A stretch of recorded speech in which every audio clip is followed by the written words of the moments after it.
Inalam po namin sa pamamagitan ng CCTV footage. Baka naman merong sumalubong o merong kasama na pwede natin matunton kung nasan si Gutesa. Ganun po kasi ang aking pagnanais na talagang get to the bottom of this issue. Pero bigla po nawala eh. Ano po magagawa ko? Ipangita ko ng Lacson sa Gutisa, oy. Niya may 18 marines. Kining 18 marines. Ano ni man niya bisigaron? Di lagi pwede nang mapalusot-palusot kay ang katauhan ba? Ang mga Pilipino nga nagsunod ining mao mga issues dili sa mga bugo. Og atong sabton makaingon ka ba sa bahisa mga tauhan gida ang nga ni BBM. Sila ray nakakwarta. So ngano di man sa imbestigaron? Kini mga tauhan na mao ni atong imbestigaron kay nganong magdadaog nga ni BBM. Ngano di mas Lacson kahimo? Hadlok sa Lacson nga magawas yun kamatuoran?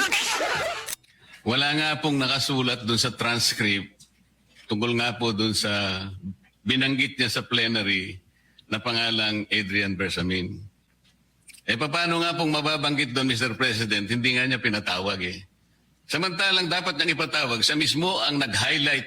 Isip-isipin po ninyo, nagawa po ni Senator Lacson na isama sa plenary debates ng ating 2026 budget. Ganun ka-importante ang bahagi na yon. Hindi ba dapat?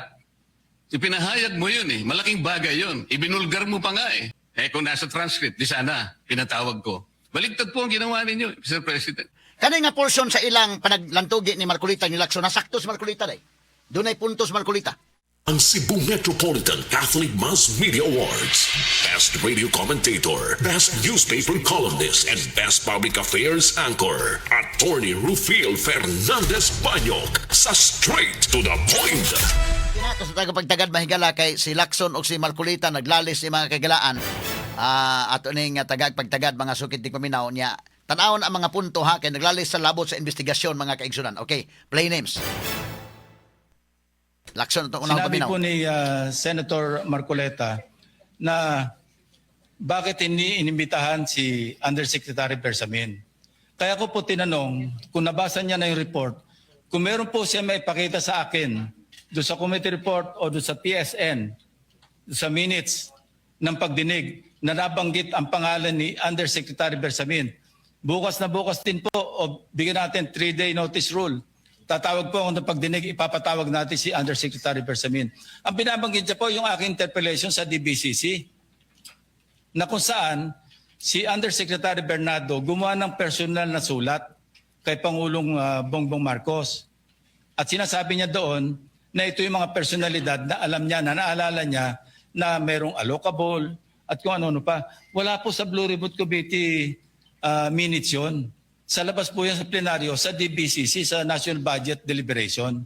Okay, posa dong. So kung Posa, gamay ha. Kini Magos Lacson mga kagalaan, siya may chairman sa Senate Blue Ribbon Committee pagkakaroon. O tanawa ha, pagtingog ni Saldico, natangtang mahigala si Lucas Bersamin, tangtang sa pangandaman, dunay semblance of truth ba? In fact, ni-deliver ng kwarta. Unya, kini si Undersecretary Bersamin, apilsad, hasta si Jojo Cadiz, ipanangtang ni sila, kay sila kuno maoy nakadawat sa kwarta na way labot kuno sa BBM. Ngano man ipatawag ni Lacson? Senate Blue Ribbon Committee Chairman man ta siya. Kabantay mo, si Lucas Bersamin god, ang Executive Secretary na tangtang. Unya, gi-announce ni Claire Castro nga, ni-resign si Bersamin. Si Bersamin sa time ingon, wa taon ko mo resign. Mao ni ang kaguliyang within Malacañang naa na diha sa doorstep sa Malacañang ang korupsyon. Ngano wa man ipatawag ni Lacson? Mao ni dakong question. Nya karon mo palusot sa Lacson niya, wa man kuno sa minutes mo ni mauna. Itubag ni sa Marcolita ron taon ato lang ipadayon ni mahigala standby human lamang sa pipila ka pahinumdum. Ang Cebu Metropolitan Catholic Mass Media Awards. Best Radio Commentator, Best Newspaper Columnist, and Best Public Affairs Anchor. Attorney Rufil Fernandez Banyok sa Straight to the Point. Straight to the Point. Atong balikan ha kay ang isyu ba mga kagalaan ba? Magklaruhay lang ta ba? Ang mga naminaw na turon kung tinarong ning investigasyon nga gihimo mga kagalaan sa Senate Blue Ribbon Committee ni Lacson, kung tinarong ba, gitangtang na si Lucas Bersamin, gitangtang na si Amina Pangandaman, gitangtang si Traigib Ulaybar, katong sa DepEd Undersecretary, gitangtang mahigala si Undersecretary Bersamin day, umangko ni or apo ni Lucas Bersamin. Si Jojo Cadiz gitangtang, tungod sa expose ni Saldico nga dunay kwarta nga gideliver sa Malacañang, gigamitan pa mga higala og armored car. So pag save mga higala nga, why labot ang presidente, dili ang presidente nakadawat, kini mga tawhana mo nakadawat, sila ra tong kwarta, gipatuo ta ba?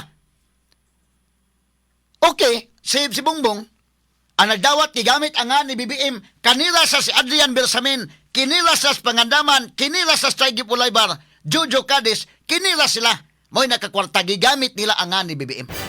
Damon nga mo imbestigar sa Lacson. Straight to the point. Kaning patuuhon ta ba ingon nga, ay kuan kana na ang wa man sa minutes. Nganong minutes pa manday oy Ginoo ko. Ha? Kinis na may nakaamong. Sakyan na to ang argumento og tinuod sakyan ta lang tugutan ta sa way pag-uyon. Nga kining mga tawhana wa gilabot sa BBM di gid kurakot sa BBM. Oy buutan kayo sa BBM. Pero naa sa doorstep sa Malacañang ang korupsyon. Nya di lang si Lacson, ingos Lacson, mapalusot yung istorya nga, wa man sa kuan, sa minutes, paminawan ko ng speech si Lacson, paminawan na to ang iyang privilege speech. Biya ito padayonon ko no names. Kanyo? Ang ating kasamahan, Senator Marcoleta, na mayroong isang mention sa affidavit o sa salaysay ni Undersecretary Bernardo na binanggit si Undersecretary Bersamin. Eh di tumawag po tayo ng pagdinig at mag-motion siya na ipatawag kung sino man ang gusto niya ipatawag. Ngayon, si Governor Chavit Singson, wala naman pong paliwanag. Ano po yung itetestify? Konektado po ba sa issue at hand, which is the flood control projects? Kung konektado po, sana sumulat po siya sa chairman at sinabi niya, ito yung lalamanin ng itetestify o ito yung naka-attach yung draft affidavit ni Governor Chavit Singson. Sino naman ako para tumanggi na ipatawag kung sino man yung resource person? Eh nagpadala nga siya ng surprise witness, siya lang nakakaalam eh. Hindi ko po inawat eh. At Mr. President, sandali po, hindi pa ako tapos. At nung hinanap kong pilit, pinagtanong ko yung mga addresses, lahat ng mga kakilala ni Gutesa. At inalam po namin sa pamamagitan ng CCTV footage, baka naman merong sumalubong o mayroong kasama na pwede natin matunton kung nasan si Gutesa. Ganun po kasi ang aking pagnanais na talagang get to the bottom of this issue. Pero bigla po nawala eh. Ano po magagawa ko? Okay, fresh. Gipangita ko ng Lacson sa Gutesa, oy. Ha? Yan niya may 18 marines. Kining 18 marines. Ganun di man niya bisigaron. Dilagi po hindi nang mapalusot-palusot kay ang katauhan ba? Ang mga Pilipino nga nagsunod ining mao mga issues, dili sa mga bugo. Dili mga bugo. Natangtang bitan sa Lucas Bersamin. Giprisko ni Claire Castro nga ni-resign. Nagkabukingay na kasi Bersamin ngayon wa ko mo resign, oy. Si Amina Pangandaman, gitangtang bitaw na. Si Kaigi Pulaybar, wa na. Si Adrian Bersamin, wa na. Hasta Jojo Cadiz. Pag-save mga higala nga, kini mga tawhana, o atong sabton, makaingon ka ba sa bahisa mga tawhana, gidaan nga ni BBM. Sila rin nakakwarta. So, nga nun di man sa imbestigaron? Ha? Kini mga tawhana mo ni atong imbestigaron kay nga nung magdadaog nga ni BBM. Nga nun di mas Lacson kahimo. Hadlok sa Lacson nga, magawas yun kamatuoran. Yagi tal na katawa may gala. Okay, proceed, dong names. Sige, padaya names. Mr. President, wala nga pong nakasulat doon sa transcript tungkol nga po doon sa binanggit niya sa plenary na pangalang Adrian Bersamin. Eh, paano nga pong mababanggit doon, Mr. President? Hindi nga niya pinatawag eh. Samantalang dapat niyang ipatawag, siya mismo ang nag-highlight. Isip-isipin po ninyo, nagawa po ni Senator Lacson na isama sa plenary debates ng ating 2026 budget. Ganun ka-importante ang bahagi na yon, Mr. President. Hindi ba dapat?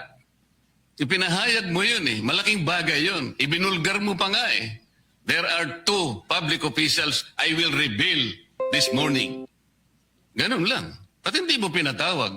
Kung pinatawag mo yun, malinaw na malinaw, nalagay sana sa transcript. Ganun lang naman ang ibig sabihin eh. Sa mga tweet, iniwasan po, Mr. President, para hindi malagay sa transcript.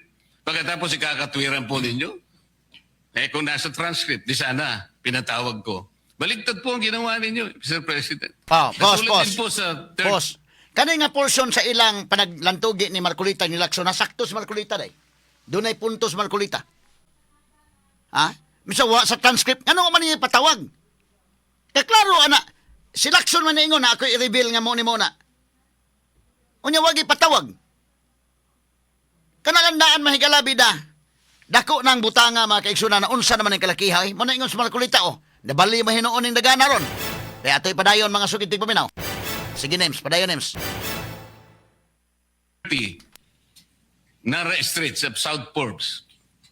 Ilan po yung binanggit ng mga tao doon? Hindi ko po sinasabing totoo yun. Pero for purposes of the inquiry and investigation, kung talagang ganun, kalawak ang inyong pananaw. Dahil pati nga po yung pagpunta ni Gutese, pati CCTV po pinakita ninyo. And dami po sana ang pagkakataon na nakita sana lahat ng mga binanggit ni Saldico na mga ginamit na sasakyan. Makikita doon sa pagitan ng alas 9 hanggang alas 10 ng umaga. Tawagin natin yung kung sino man yung security agency doon. Pero hindi po ninyo ginawa. Pero sasabihin po natin, you wanted to emphasize one point. Kung nasaan ang ebidensya, ay talagang pupuntahan natin. Kayo po ang inconsistent eh. Pagkatapos ako sasabihin ninyong inconsistent. Ang dami po eh. Nakiusap ako na, sabi nga natin, ang dami pong tumuturo sa pangalan ni Martin Romualdez.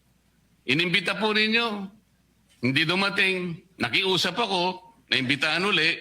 Ang sabi po ninyo sa magitan ng inyong interview, ay kung pupunta siya rito, welcome. Kung hindi siya pupunta, wala tayong magagawa because of inter-parliamentary courtesy. Mr. President, hindi po karaniwang pagnanakaw ang nangyari sa kasaysayan ng ating bansa. Hindi po ba ninyo naiisip, mismong kabang bayan ang tumagilid pagkatapos magtatago kayo sa prinsipyo o doktrina ng inter-parliamentary courtesy? Kung ako po ang chairman ng Blue Ribbon Committee, Mr. Chair, Mr. President, hindi ko po igagalang inter-parliamentary immunity sapagkat ang pinag-uusapan dito ay interes ng mamamayan. Huwag po tayong magtago kung saan-saan. Sinabi po ninyo, Mr. President, Senator Lacson, yung Apostille Convention. Hindi ba pinahayag po ninyo sa isang pag-i-interview ninyo na kung si Saldico lamang ay makakuha ng isang subscribe statement, kahit sa Zoom lang, ipatatawag namin siya. Bakit hindi po ganun ang ginawa ninyo? Pwede naman siyang mag-Zoom pagkatapos na magkaroon ng apostilled sworn statement. Bakit hindi po ninyo ginawa? Meron naman pong Zoom eh. Natatakot yung tao. Nanganganib ang kanyang buhay. At palagay ko naman, nanganganib nga talaga. Iintay pa po ninyo na humarap sa inyo? Pwede naman ang Zoom eh.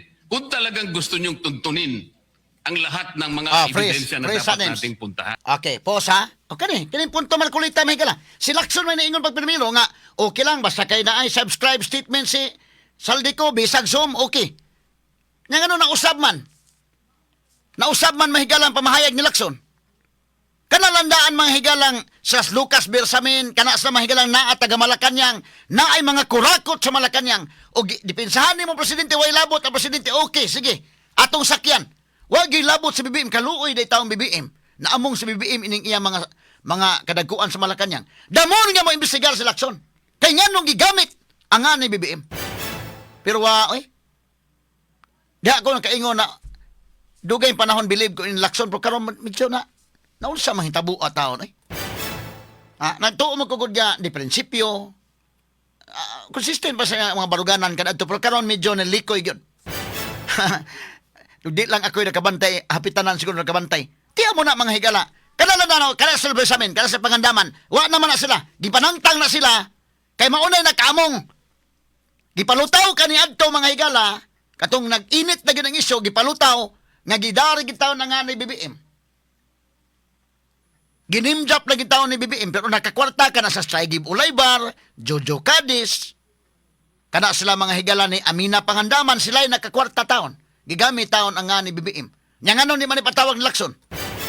Hasta to saldi ko, nga ingon niya, sige kung kuan mo, pwede ta mo zoom. Pero, sa may naitabo. Yato pa na yun nun sa Marcolita, may higala sa mga punto. Proceed, Dems. Ito po yung pinupunto ng aking privilege speech kahapon. Hindi ko nga po alam na kapag ako po ang magdi-deliver ng privilege speech, Mr. President, palagi po kayong nawawala. Kasi nga nasa bandang huli na po ako eh. Pero kung talagang gusto nyo lamang, alam nyo naman nasa agenda po natin kung sino po ang tatayo para mag-deliver ng privilege speech eh. Ayaw pong isipin na sinasadya ninyo. Ngunit narinig naman po ninyo eh. Mr. President, pagkatapos isasama yung Kalayaan Island Group, ano po ba talagang pinag-uusapan natin dito? Yung kapakanan ng bayan, pinipilit po niyong pinagtatanggol ko ang China. Sa March 12 po, Mr. President, Senator Lacson, sana po may panahon kayo sapagkat ipinatawag ko sa magitan ng isang resolution at ito po ay alam na ni Senator Erwin. Pinatawag ko po ang NAMRIA, pinatawag ko po ang Philippine Coast Guard, Philippine Navy, ang DFA, pinatawag ko rin po si Justice Carpio at saka yung professor sa UP. At kung sino man po ang interesado, pero once and for all, malaman po natin dito kung sino ang sinungaling, kung sino ang makatsina, kung sino ang nagagaling-galingan at nagpapanggap na expert in international law. Sana po, Senator Lacson, nandun po kayo. Mr. President, may we hear from the chairman of the Foreign Relations Committee because his name was mentioned. May I just confirm if indeed he will call for a hearing and invite those people mentioned, Mr. President? With due respect. Well, as requested, if you would like to respond, Senator Erwin Tulfo. Thank you, Mr. Chair. This morning, I have received a letter from the Department of Foreign Affairs citing that they cannot attend, including NAMRIA, Mr. Chair, and we have already written to the various chiefs of staff of the members of the Committee on Foreign Affairs. They cited, including NAMRIA, that they cannot attend because of the fact that it is a matter of national security, Mr. President. And I also have a copy that will be sent to your office, Mr. President. The reason given by NAMRIA, the Armed Forces of the Philippines, and the Department of Foreign Affairs, Mr. President. In other words, Mr. President, the gentleman from Pampanga and Tarlac is confirming something that is not confirmed. Mr. President, that is too much of a statement. Kausap ko pa lamang ang chairman at kaming dalawa po nagkakausap at niremind pa nga ako yung mga nakarang araw na March 12, okay ka na. So, ang sabi ko sa kanya, ito po ang dapat nating maimbitahan. Bakit naman po nagkaroon ng issue sa national security ang pagdinig tungkol sa usapin sa West Philippine Sea? Mr. President? Ito na naman po ba ay patakaran para ilihis na naman? Hindi po pag-uusapan dito kung ano-ano mang klaseng teritoryo ang pag-uusapan dito. Ang pag-uusapan lang natin ay yung masigalot na pinalalaki nila at hindi nila maintindihan na walang kamatay ang West Philippine Sea. Nakalagay po kasi sa Administrative Order number 29, dated 2012, Mr. President. 14 na taon nang nakararaan, minanduhan mismo ang NAMRIA at ang DFA na mag-submit ng mapa at mga charts sa opisina ng United Nations General as UN Secretary General at inotify ang lahat ng international organizations katulad ng IHO. Ano po bang ibig sabihin nun, Mr. President? Alam po ba ito ni Senator Lacson, yung Administrative Order number 29? This is something between the chairman of the Foreign Relations Committee and the gentleman from Tarlac and Pampanga, Mr. President. Hindi po, tinatanong ko po kayo. No, kasi I don't know Administrative Order number 29. Oh, Mr. hindi President. po ninyo alam, sasabihin ko sa inyo. I don't Ulitin need to ko. know, Mr. President. I'm not interested. Hindi po kayo interesado sa isang bagay na napaka-importante sa ating bansa? Hanggang ngayon, hindi ma-drawing ang West Philippine Sea. Hindi kayo interesado? Hindi Okay. po ako rin interesado sa sinasabi Sige, ninyo. sige, okay. Pause. Mari, Sige lang, kadili interesado sa lakson. Ato na yung agi katawa mga sukit tigpaminaw, ha? Pero mo ni ang punto mahigala, doon ay puntos lakson, doon ay puntos Marcolita, pero ang ato ba, ang puntos katawhan ba nga naminaw? Ha? Simple kayo na. Nganong wa man ipatawag sa Senate Blue Ribbon Committee, kining mga taga Malacañang, nga naa na ang allegation ni Saldico, o nga na gitangtang sila, kay sila may nakaamong ani, ilang gidawat mahigalang limpak-limpak na kwarta, gisakay mahigala og armored car, ang nagdawat mahigala kinisa si Jojo Cadiz, try give Ulaybar, ug way labot ang presidente ani, ano di man mamisigal sa lakson. Okay, ato gi-exempted si BBM. Kay matod pa mahigala kini ginakaamong. Ipatuo man tadi kini nakaamong. Kini sa si ano, kini try give Ulaybar, sila ginakaamong ani, sila ginakakwarta. Kwarta man na sa mga tao. Okay, ayaw i-appeal sa BBM, okay. Tugutan ta lang, at least bahala na lang kung di na ma-appeal sa BBM kayo, wag makay-appeal. Ang nagdaan ini mga higala, kini mag-asasi, Adrian Bersamin, try give Ulaybar, Jojo Cadiz, Amina Pangandaman, kana lang sila. Basta na pa'y mauli ba, bisa ginagmay lang nga mauli. Ay lang i-appeal sa BBM. Ha? Ngano man sa mapatawag, hantod karon. Ngano man ni mapatawag si Amina Pangandaman? Ngano man? Kini try give Ulaybar, ngano man ni mapatawag hantod doon? Muna nga, nakaingon ta mahigala ba nga, kinslakson sa una, nagtuo ko mahigala nga, sakto yung prinsipyo ni. In fact, bisa ka na ikaroon pas, pero medyo nilikoy lang. Plangka na pagka-istorya, ha? Medyo milikoy mga sukit di paminaw, kay hantod ron wa ko kadungog, nga napatawag ni, kini maka mo'y nakaamong, kini sa Trigip Ulaybar, mga wa, makay mga uwaw ni mga tawhana, Undersecretary, Trigip Ulaybar, sila mo'y nangwarta, gigamit nila ang nga ni BBM. Kana kung tinuod gigamit, o di git kong BBM to. Gihimo sang sakripisya lang, mga higala, kamula ito duot, ha? Basta maluwas sa si BBM. Kada ha, ang mga tao ba, di ba ya, ang katawhan, ang kadaot ko ni mga tawhan na, kung imong i-underestimate ang understanding sa mga tao, di man mo ma-underestimate na, nagtuo mo di maka-analyze ang mga tao, anak. Kato mga dumadapig ni BBM. Kato mga dumadapig ni BBM. Ingon, di mo nga, gigamit na nga si BBM. O imo nga gigamit sa pagpangwarta, ikaw may numero 1 mo kisi-kisi. Ha? Ikaw may numero 1 mo kisi-kisi. Laliman ka na mahigalag, gigamit imo nga. O gigamit ni Ining Trigip Ulaybar, nila ni Amina Pangandaman, nila ni Bersamin. Ang nga ni BBM, si BBM may unang mo kisi-kisi. Kanya nga nung karuwa man. Kanya slakson mahigala, wa man lang mo, kuan, wa man lang ipa-imbestigar. Kanya mo palusot pag-istorya, nga wa sa minutes, mo ni mauna. Ang mga tao dili bugo eh. Matalinong talakayan, derechahan. Attorney Rufil Banyok sa Straight to the Point. Dire-diretsong komentaryo, Attorney Rufil Banyok sa Straight to the Point.